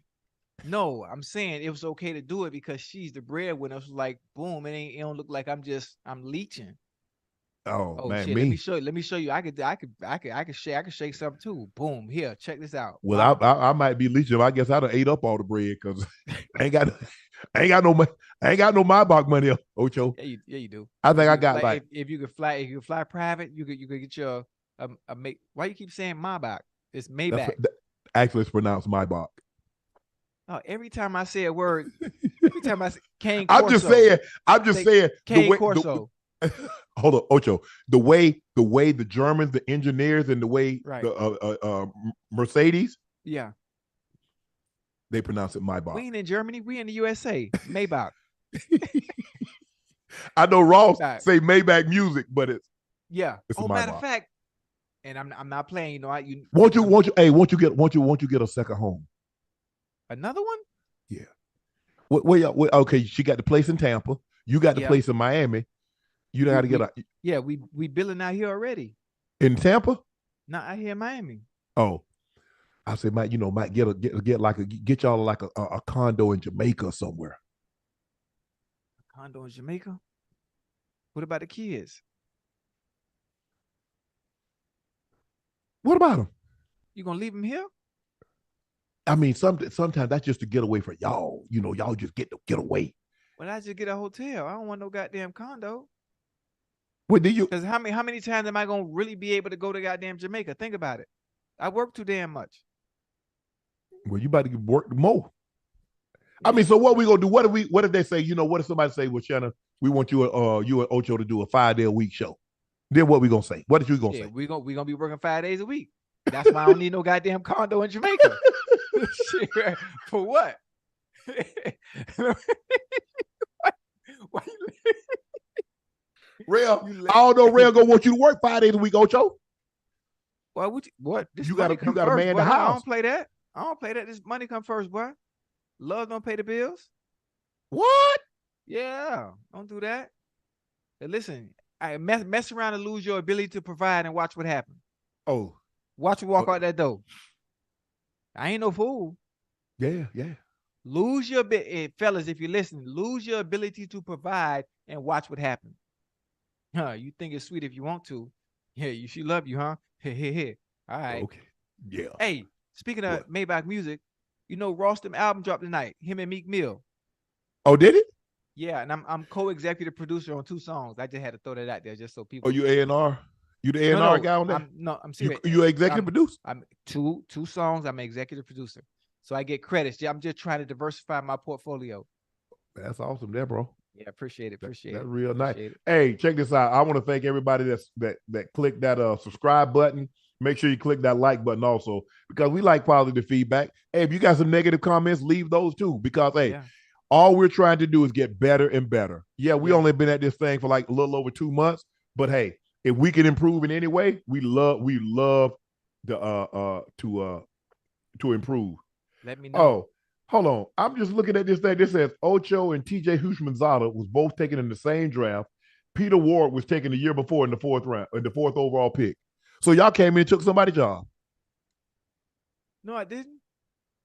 P-Dub was on the other side. P-Dub was at the Z. I was at the X. All I know, how long did Peter Ward stay in Cincinnati? 3 years. I can't remember how many years, but he had a knee injury. ACL, was it ACL? I think it might have been ACL, and then he got the surgery. Then it got infected, and it was never didn't heal properly. Yeah, man. Well, he was special in college. Boy, he was the real deal. Boy, that stop. To be able to start, and transition left. I don't think people understand. And when people talk about it, must be something like Florida State. You remember Amp Lee had that ability. You remember Amp Lee? Yeah. Man, amplify. High stepping. Man, Amp Lee start and stop on you. Hey. Yeah. It's something about the Florida State guy, man. That start and stop it, man. Peter Ward was at Florida State. Yeah. The real deal. And I say it all the time. He is the greatest collegiate receiver I've ever seen. There have been some great ones, Randy Moss and Calvin Johnson. What about Crabtree? Crabtree was good, but Man, Dub was different. Man, that dude had like back-to-back years, like 130 catches. Yeah, Crabtree was nice. Back-to-back, he's the only guy to win back-to-back Blitnikoffs. Yeah, Crabtree was nice, but ain't nothing like Dub though. Like Dub, ain't nothing like Dub. Right? That was special. What's the final results of our poll? How long you can stay cuddled up? At one point, we had 1,700 votes. 2 to 3 minutes was winning. Not no more. Ash is checking. It stayed 1,700 votes. How many people we had in the live tonight, Ash? We had 11,000 in the what you call them tonight. Okay. 11,000. I checked. I like it. Again, we want to thank you for joining us. We really appreciate you clicking that subscribe button. It really means a lot to us that in a little over 2 months we have 250,000 subscribers. That really means a lot. That means that you really like our content. You like the chemistry that Ocho and I we have together. We disagree. We agree.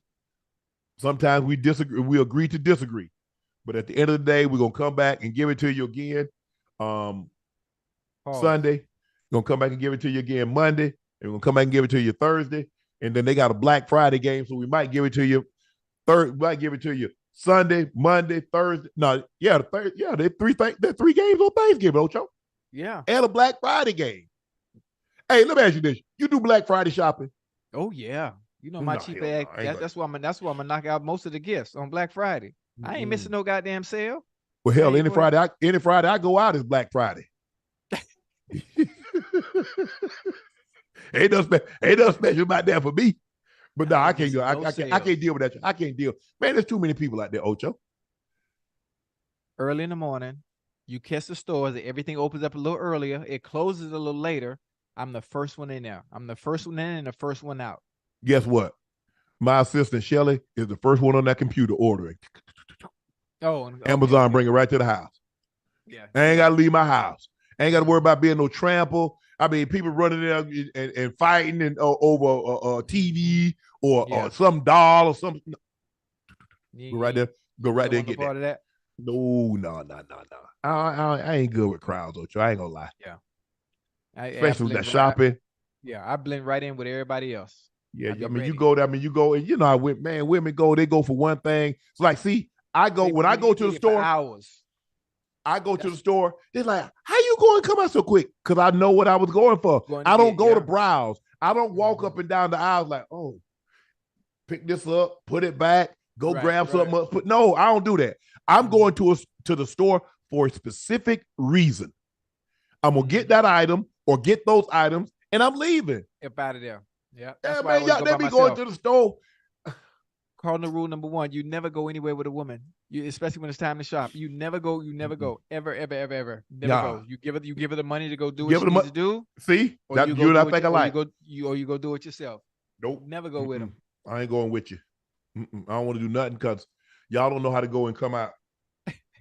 Y'all know how to go to the store and come out. And I definitely ain't gonna go wait on you.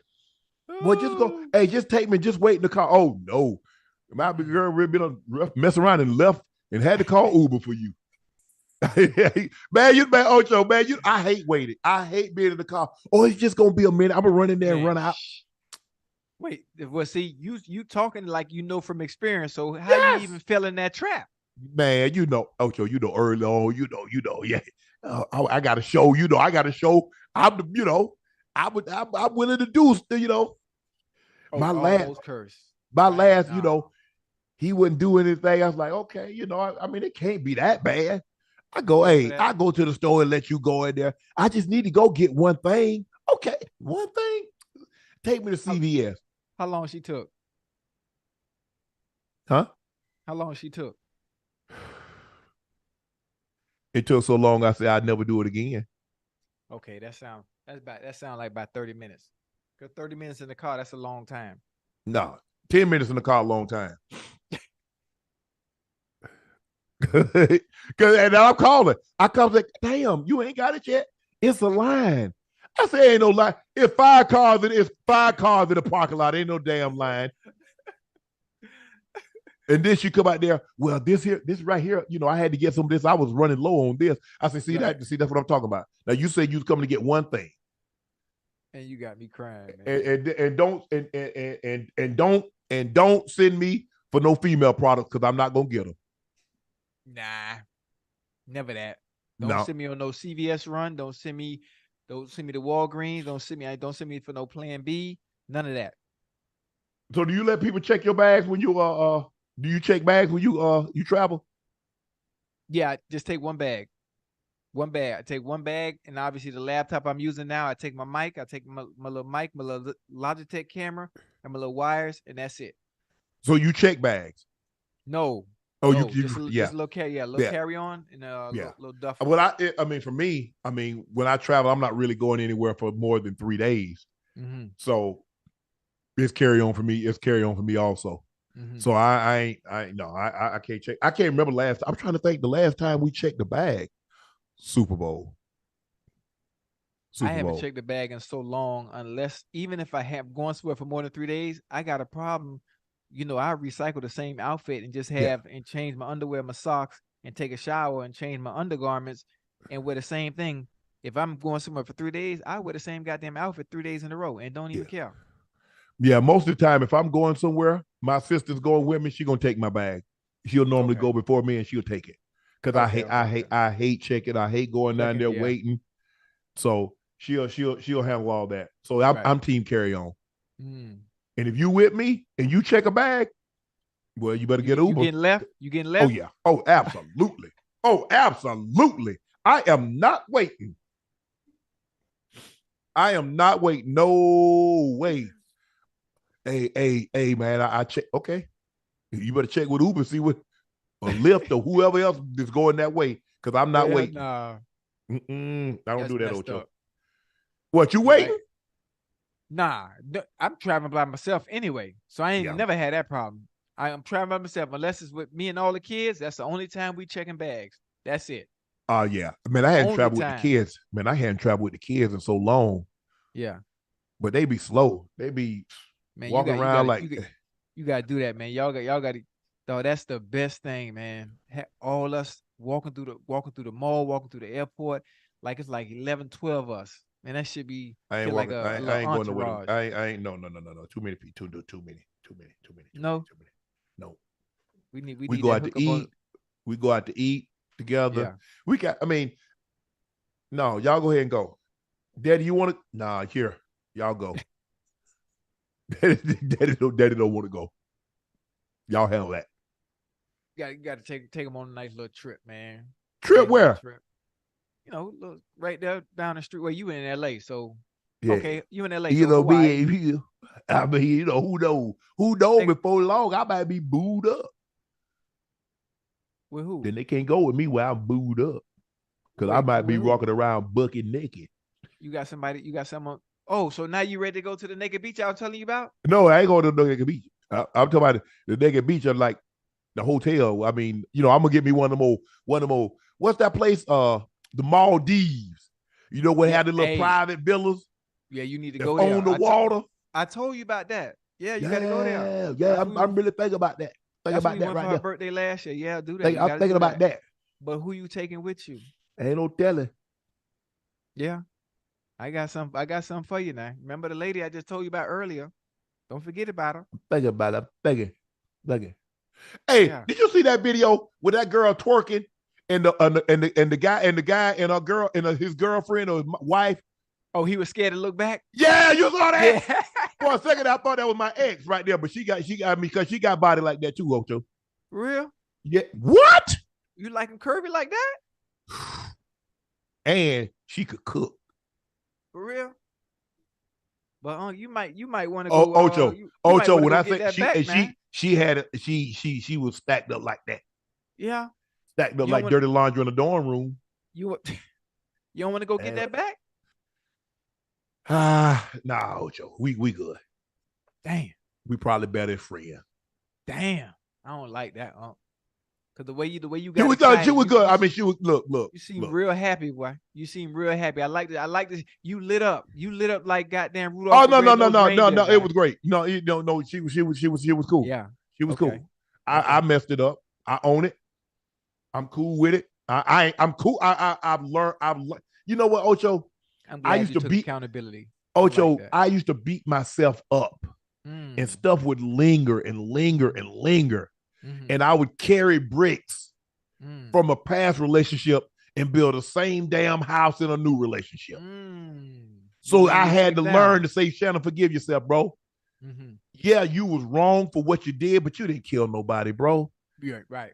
That was the hardest thing for me to do because I hate letting people down. I hate when people have faith and confidence in me and to break that. Right. But human error is inevitable. You can't weigh yourself down too much now. Human error is inevitable. It took me a while, but I got over it. Okay. We cool. I ain't got no problem. I mean, she cool. She good. I mean, whoever married, she cool. She great. Can cook. It might be you. You never know. Sometimes life is like a boomerang, baby. It's gonna come back to you. Yeah, stay with me now. Nah, I'm good, Ocho. Yeah, all right. You say that. And she gonna watch this too. She gonna talk about why the hell you talking about me? I said they don't know I'm talking. They don't know I'm talking about you. But you know I'm talking about you. Huh? She might be watching now. I don't know if she's watching now, but one of her friends will get it to her. But like I said, when I first started, I was like, damn, is that? Because she built just like that too. Hey, buddy, we're trying hard not to look back. Yeah. But it's hard. Boy, Ocho. If that was me and Rail, nigga, Rail would have said, man, boy, turn around. Look at this. Look at it. Oh, yeah. Man, you see all that? Oh, boy, she caked up, ain't she, baby? Yeah. Yeah, when you got somebody comfortable like that, you can share those funny entertainment moments with. It's the best. He was scared to look back. That was hilarious. Oh yeah, he was. He like, damn, because he looking at the jumper like, good Lord have mercy. And I'm right here. It's right here behind my head. All I got to do is do this. And guess what? He could only see out of one eye because she was gonna close that one. She was gonna close the one closest to her. So I already know how that was gonna end. Ocho. Nah, but you're right. It takes a special type of woman. Yeah. To allow her man to see, like, okay, baby, hey, she fine. She look good. She nice. Yeah. And the funny thing is, it's funny. It's even better when you're with a woman that's very secure and she notice it before you do and then tap you to look. Man, boy, turn around. Man, look at this. Look at this. Girl. Yeah, man, that's a beautiful thing. Yeah. That's a beautiful thing. But 24, I say 2023 was going to be 23. 23 didn't start out good. The middle of the year was kind of bad. And the thing was good. My sister said, hey. He said, look here, man. She said, Shannon, you're going to be okay. Yeah. So, she the voice of reason. My sister is really, really into the church. I mean, and she prays all the time.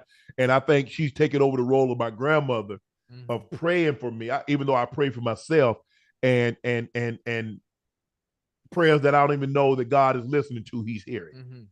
So, guys, please make sure you subscribe to the podcast. You guys are doing it so great. Appreciate y'all. We can see 40% of our live viewers aren't subscribed right now. Guys, click that subscribe button. Don't you want to know? Because you never know when Ocho and I are going to just do something. We might just do something random. Something random. And y'all don't miss out on this opportunity. Click that subscribe button. Make sure you subscribe to Nightcap podcast and check out, because we're going to talk Sunday night, Monday night, Thursday night, and who knows, we might even add another night on Tuesday or Wednesday just because for you guys. So thanks for joining us tonight. Whoa. Where you going now? Now, that's not how we end the show. Okay. That's not how we end the show. Okay. You got to say You got to make sure. I know you know this song.